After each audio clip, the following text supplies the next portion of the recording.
From the heart of Wayne County, this is Wayne Goldsboro Television, Goldsboro, North Carolina.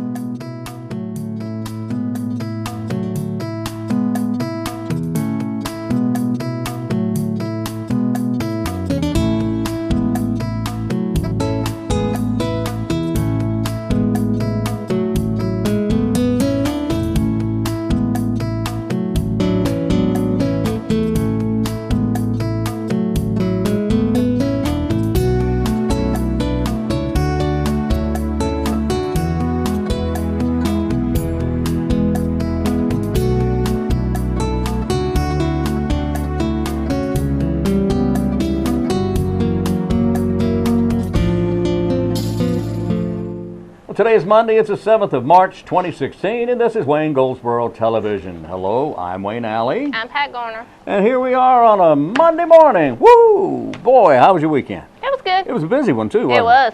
And it was a nice weekend. Weather-wise was really nice. We had a little bit of rain last Thursday evening or so, but that cleared out Friday, and turned out to be a nice weekend. Hope you had a nice one, too, a nice, safe weekend. And we're not far from, look, today's the 7th, right? Yes. That means this Sunday, daylight saving time begins. Oh. Before you go to bed Saturday night, make sure you move your clocks ahead 1 hour. So, or is it back 1 hour? It's ahead 1 hour. It's ahead 1 hour. So you're going to lose an hour. So as you go to bed at 10 o'clock, move it up to 11, and that will be the accurate time when you awaken. Some people don't like to do that, though. No, because they lose an hour of sleep. Yeah, they like to go ahead and get that extra hour of sleep, and then when they wake up sometime late Sunday afternoon, they'll move their clock ahead. But it's whatever your choice is. But I know there's actually something known as the clock police. And if you don't move your clock when you're supposed to, you have to get up at 2 o'clock and do this, 2 in the morning. And if you don't move it when you're supposed to, they come get you, and they put you in clock jail. Okay. That's what I've heard anyway. Right. I'm usually asleep. East Point Geriatric Adult Mental Health Specialty Team is offering caregiver classes at the Seeger Senior Center on East Ash Street. Now, these classes are held on the fourth Monday of each month from 5:30 until 6:30 p.m. These are hour-long classes, and they're geared for those who are caring for or have interest in the geriatric population. 1 hour of continuing education will be given for each participant at the end of the class. March's class will be on March 28th at 5:30. March's topic will be effective communication with people with dementia. There is no charge or age requirement. Regardless, you can go to this class. If you want more information, you can call Paula, and Paula's number is 705-1785. Also at the Peggy M. Seeger Senior Center on East Ash Street in Goldsboro, USA, Earth. The dance party was held last week. And that means there's going to be another one held soon. Keep listening. We'll let you know when that's going to happen. In other words, I missed it. I missed it altogether. Now, what else do we have? Oh. Here's today's trivia question. The trivia question category for today, I'll ask a question, then I'll give the answer in the second segment of the program. Category is insects. The question is, this goes back to the 60s now. You ever heard of Buddy Holly? Yeah. Sure you have. All right, Buddy Holly and what was the name of Buddy Holland's backup band? Buddy Holly's backup band, not Buddy Holland. What was the name of Buddy Holly's backup band? Okay? Has something to do with insects. What was the name of Buddy Holly's backup band? It was Buddy Holly and there you go. All right. The bugs? Well, it wasn't the bugs, but that's a good guess. And you're on the right track. I really don't know. All right, let me throw this in very quickly. What's today? Today is the 7th. This Thursday, there will be a meeting. The North Carolina Department of Environmental Quality Duke Energy long-term business plans will be discussed at a meeting at Wayne Community College in the auditorium. And this will be on March 10th at 6 p.m. This is regarding coal ash cleanup. North Carolina Department of Environmental Quality, Duke Energy long-term business plans will be discussed. And that's at Wayne Community College in the auditorium there. and beginning at 6 p.m. And if you have any questions, Bobby Jones at 580-0776. Okay? All right, let's go. You ready? Yeah. All right, we're going to go to our interview, and we'll be back.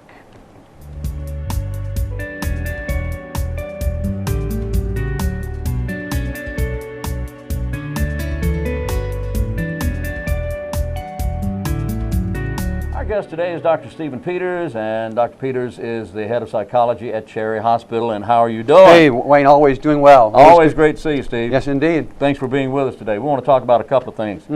Right off the bat, let's talk about obsessive compulsive. Yes. Now, before we went on, you and I were discussing this to some degree because we never talk about what we're going to talk about. Not very much.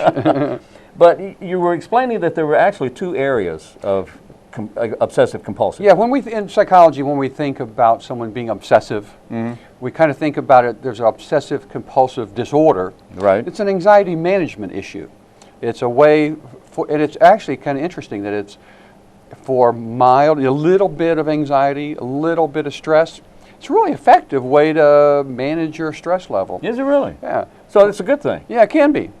To be obsessive, and because you're focusing on your details, kind of a detail focus kind of a thing. Everything being in order. Yeah, but now what happens when that stress level or anxiety level gets too high, it doesn't work anymore. And so you see people then kind of going overboard, trying to make it work, and it's ineffectual.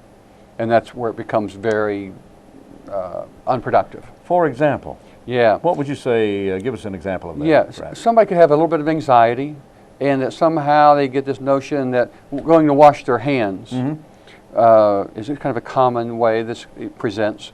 And so it's a hand washing behavior that makes them feel better. Yeah. And it's just so they've connected it in their brain that washing your hands makes you feel a little bit better. And so when stress comes up, they have that stress that builds, they feel the need to go wash their hands. Okay. And then as that happens, but then you can be washing your hands as stress comes up, stress comes up, stress comes up. You're going to be washing your hands to where they're raw.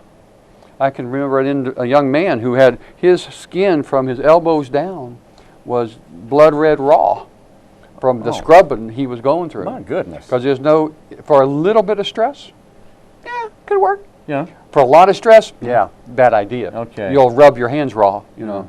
So obsessive compulsive disorder can get very out of control, and it becomes an anxiety management issue then. So different degrees of it. Yeah, different degrees. A smaller, a lighter degree is okay. Yeah, and that's kind of why you see people who are a little obsessive. You know, it works out if you're a graduate student, you're in college, to be a little obsessive.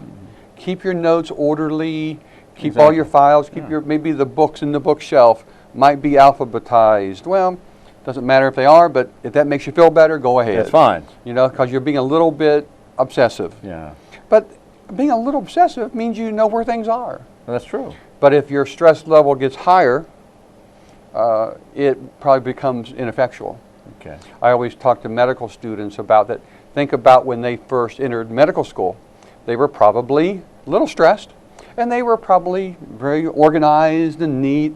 And by the time they're well in their education, things are thrown in the bed, under the couch, in the back of the car, everything. Well, what happened to being so organized and so neat and tidy? Yeah, they gave it up. They're not that stressed anymore. Well, not as stressed. They're a lot more stressed. Oh. But being obsessive compulsive didn't help it any. Oh, I see. So they had to go see. on to, I work out now, I watch my diet. They go to other things stress management wise. I see. They gave up being obsessive because, you know what, it just didn't work for me anymore. And they don't, no, most people aren't conscious of that. They don't think about it. But as people are in a higher level of stress, people who are more successful change how they cope. Because how you used to cope doesn't work anymore. Okay. It just isn't effectual. Yeah. You know, it only works for just a little bit of stress. Okay. That is the obsessive compulsive disorder. Obsessive compulsive disorder, Okay. that's correct. What's the other? Well, then we have an obsessive compulsive personality. Okay. A person who's not really doing anxiety management, not really stress management, as they have kind of taken this on as a way to manage their life.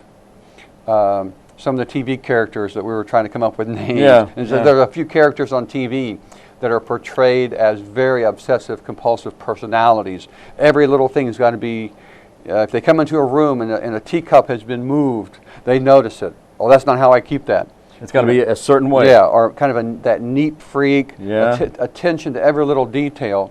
And an obsessive compulsive personality isn't so much attending to anxiety management. They're just sort of doing that more in a much broader, generalized way. Just more of as a style of personality now. You mentioned a young lady, what was that show, 90210 or something? No, on Friends. On Friends, yeah, okay. Is it Courtney Cox? Whatever character. Yeah, her character. Is it Monica? I don't know. I don't know either. I don't know. But who always kind of portrayed everything being in its place and kind of that orderly fashion. Then there's the TV detective guy, Monk. Love Monk. Who could attend to such details. Yes. But then he would also attend to sort of irrelevant details. Yeah. But he's detail focused. Oh, extremely. And yeah. so that some of that is very, very adaptive, very productive, because not much would get by him. That's exactly right. But on the other hand, it doesn't matter. Well, things had to be either even numbers. It right, couldn't be 99. It had to be 100. That's right. Of something. Exactly. Yeah. Yeah. So kind of an organizational mindset that way, Yes. but usually taken to a degree that becomes maybe not that productive for people. Okay, but it can be good to some degree. Oh yeah, very much so. Okay. Uh, All right. So we have that. all right. Do we have a third by any chance? Well, we were talking too about you can have that just being obsessed. You can, and it's not so much a clinical disorder as it is sort of where we get overly invested, overly connected with a habit, a behavior, a person, and so we talk about that more casually about being obsessed with something. So you can be obsessed with your car, with your car, a sports a activity, hobby, anything. a person. Right. Yeah, I love that person more than anything in the world. Right. Why? I don't know. Well, and some of the more disturbed aspects of that we might be thinking about is when somebody's stalking. Oh yes. And so it becomes a pathological obsession. And so it's dangerous. That is certainly not healthy. So it's not being obsessed with working on your car or NASCAR and having it as a very passionate hobby interest. Okay. That's okay. That could be fun. Yeah. But then if it's obsessed with a person and it's not reciprocal, and it crosses over into stalking, well, now that's another matter altogether. That's dangerous. Yes, indeed. Yeah. Wow. Okay. I want to move on to one more topic. Yes, indeed. And you were recently at a conference in New Orleans. Had the opportunity to have a conference with the American Academy of Forensic Psychology down in New Orleans. So had a great conference. Interesting. Great town to have a conference in. Yeah. But we did have a lot of conversation about post-traumatic stress disorder.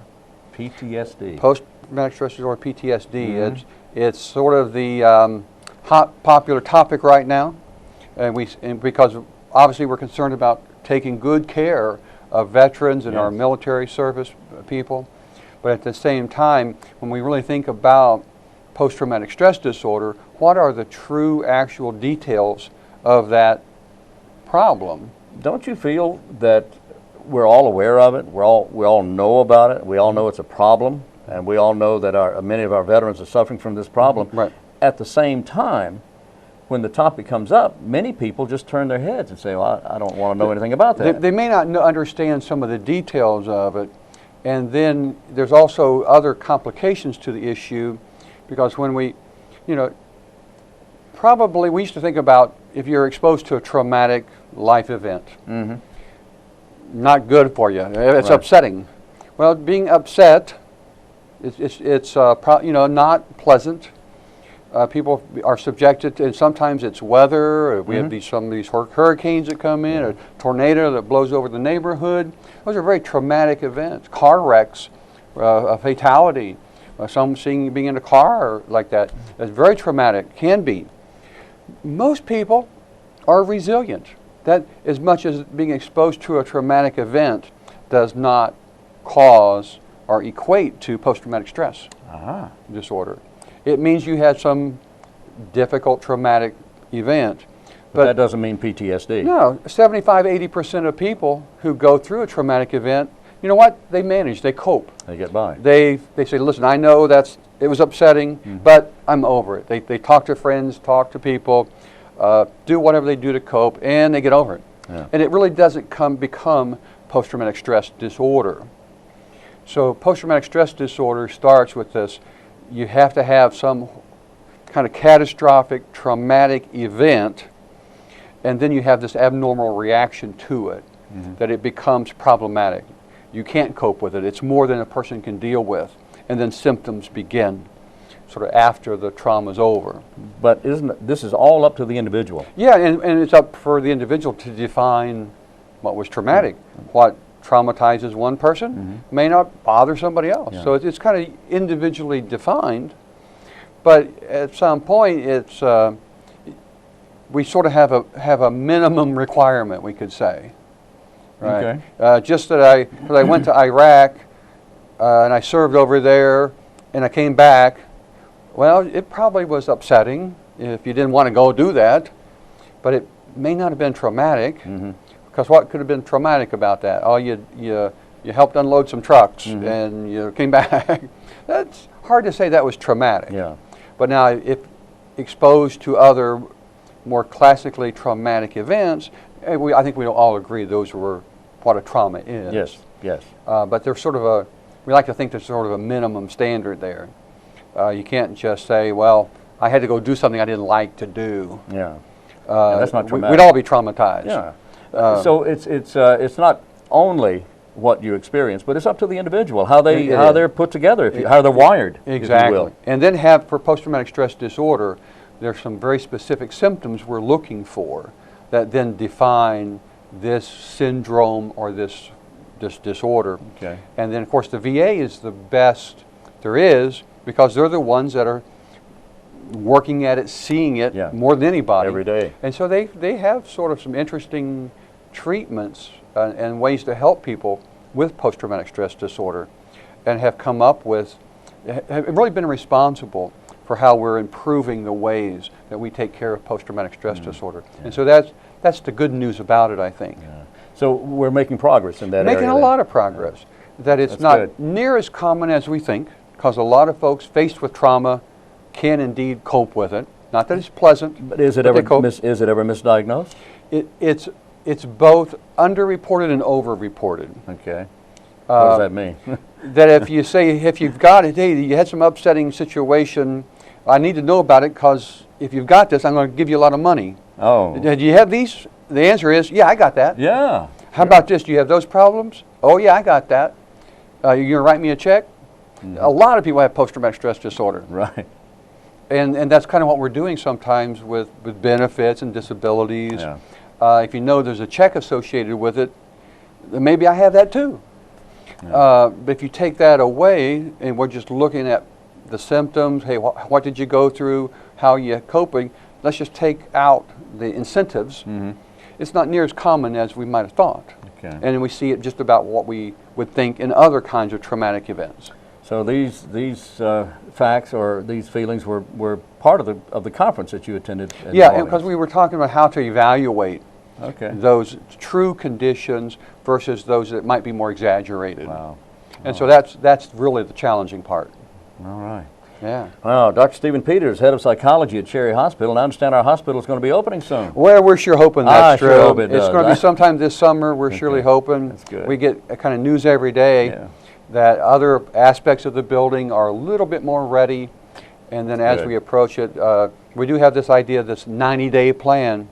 Then as soon as we get really the keys and actual possession, and it becomes state government property, not just the property of this builder. Right. Once we take ownership, we'll have that 90-day plan going, and we'll be excited to be there. That is excellent. Steve, always good to have you in the studio. You betcha. Thanks for having me. All right.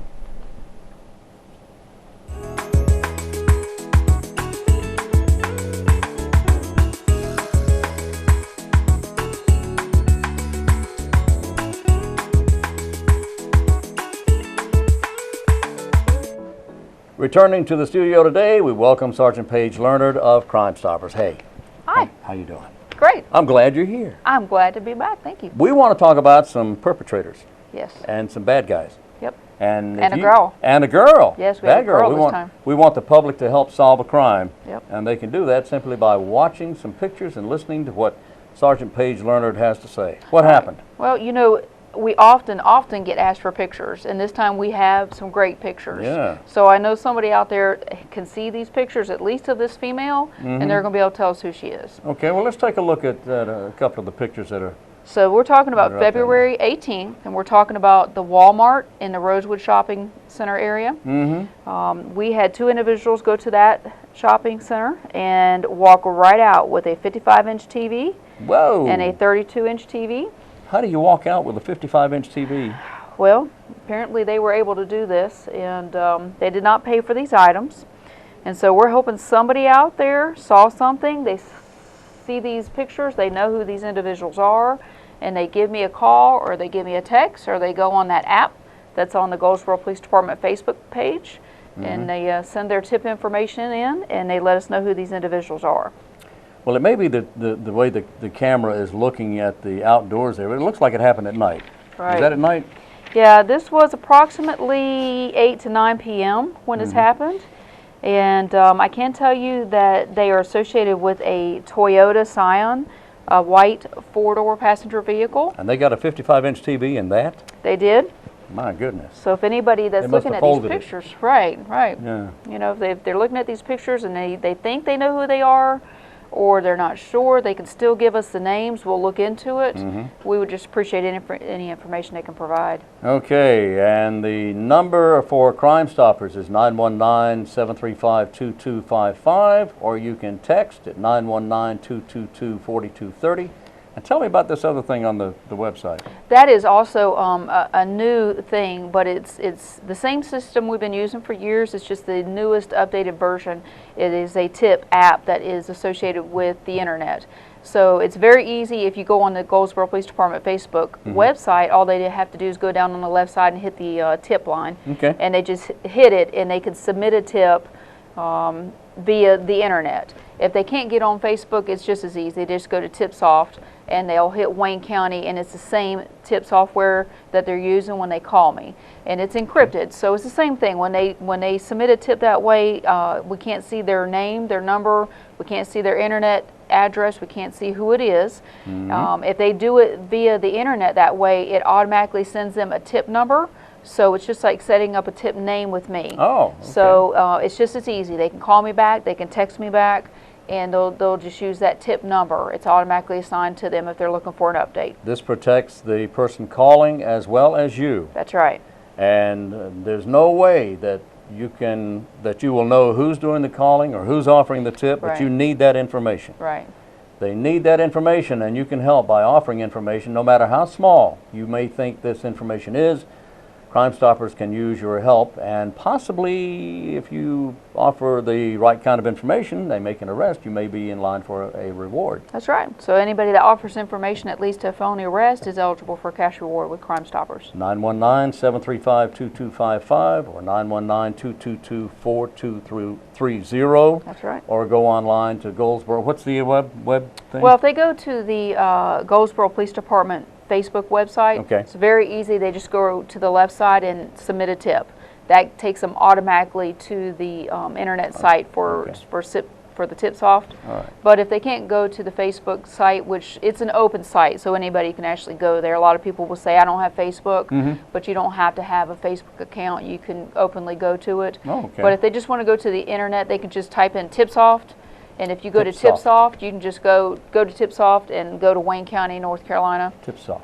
Okay, TIPSOFT, That's I guess. correct. Okay, TIPSOFT dot something. Yep. All right. Yep. If you just type in TipSoft, you can get there easy. You'll get there. Okay, Sergeant Paige Learnard, thank you so much. Thank you for having right. us.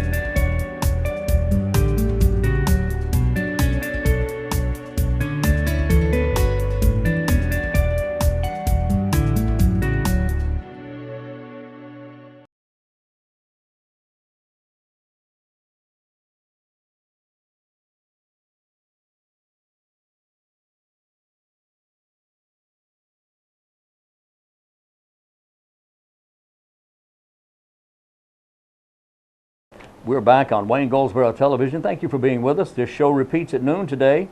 and then again at 5:30 this afternoon. So if you missed something right now, if you missed what was said 5 minutes ago, you can catch up with it this afternoon, or you can go to YouTube. Go to our website, waynegov.com, and in the upper right-hand corner, just over Pat's head here, there is a red dot that will take you straight to our YouTube channel. And you click on that, and the day this program runs, which is today, shortly after that, you'll be able to access the YouTube video of this program. Is that right? That's right. That's right. And I said that. On April 15th, Have a Heart for Kids. That's April 15th at the Terrace Room on South Center Street in downtown Goldsboro. This is sponsored by the Communities in Schools of Wayne County. Communities in Schools of Wayne County. And it's $30 per person, $60 for a couple. They're going to have sparkles and spirits. They're going to have hors d'oeuvres and entertainment and a silent auction and raffle. That's all coming up on April 15th. Have a Heart for Kids, sponsored by Communities in Schools. Any questions? Well, if you do have questions, you can email S. Bennett, SBENNETT, at CISWayne.org. All righty? All right. There we go. Good deal. Do you have anything there? Yes, What the do you Wayne have? County Sheriff's Office is still looking detention officers for our new detention center that should be completed at the end of this year. Oh, good. Okay. And they are looking for 25 detention officers. You can apply at the Wayne County Sheriff's Office, which is at 207 East Chestnut Street. 207 East Chestnut. That's Yes. right. Okay. You also had some information last Friday about the Steele Memorial Library. They're Yes, changing their hours? They're changing their hours. What's going on there? Beginning April the 1st, their hours will be Monday, Wednesday, and Friday from 9 to 6, Tuesdays and Thursdays from 9 to 8, and Saturdays from 10 to 3. So 5 days a week they open at 9 o'clock. Yes. Monday, Wednesdays, and Fridays they close at 6. Yep. Tuesdays and Thursdays they close at 8. Yep. That's good. And then Saturday it's At 10 to the- 3. 10 to 3. All right, we can remember that. Here's the answer to today's trivia question. The question was, what was the name of Buddy Holly's backup band? Well, it was Buddy Holly and the Crickets. The Crickets. Yeah, those guys they made up a great trio there, and they came up with the name the Crickets because, well, the story is that the Beatles were so popular. So they kind of wanted something to go along with Beatles, Crickets. Beatles, of course, was not spelled with 2 E's, it was spelled with E-A, and there's a story behind that too. We won't get into that. But they kind of took the name because of the Beatles. Now, I don't know if that's true or not, because somewhere along the line, the timeline doesn't add up. But anyway, that's the story, and I'm sticking to it. The Crickets, that was the answer. Wayne County Senior Tours presents a San Antonio holiday. You ever been to San Antonio? No. Me either. We had a guy in here the other day. No, we didn't. Yes, we did. We recorded an interview with a fellow Oh, yes. from San Antonio, who's with Seymour Johnson Air Force Base. And in November of this year, Wayne County Senior Tours will be traveling to San Antonio, Texas for the San Antonio holiday.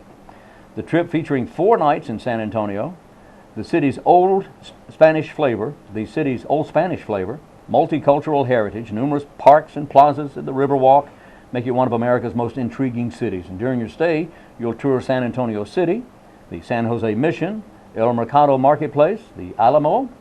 Remember the Alamo? Yep. Also Hill Country and LBJ's Ranch. You'll also visit the German settlement of Fredericksburg and experience the Fiesta de las Luminarias. Fiesta de las Luminarias. The Fiesta de las Luminarias features thousands of candles illuminating the Riverwalk. Also on the tour, you'll enjoy a leisurely Riverwalk cruise. Come and go with everyone on November 30th through December 4th. The cost of the trip is $1,699. All right, that's per person for double occupancy. This is sponsored by the Senior Center of Wayne County. And if you want more information about that, you can talk to Hermanita Harris, and Hermanita's number is 705-1784. 705-1784. Okay? All right. What else do we have? You have anything else there? I think that's it. Okay, that's you. All right. Yep. Dance for Christ coming up March 11th at the Paramount Theater. Today is the 7th, and the next Red Cross Blood Drive is on tomorrow at the Red Cross office, beginning at 1:30 in the afternoon. Good. And that's it for today. We're going to wrap this up, asking you and inviting you to come back and join us again tomorrow. We'll be right here. Hope you're right there. And tomorrow would be, let's see, today's Monday. Tomorrow is Tuesday, March the 8th. I knew that. Tomorrow's Tuesday, March the 8th. And we'll be right here. Hope you're right there. Until then, I'm Wayne Alley. I'm Pat Garner. And this is Wayne Goldsboro Television.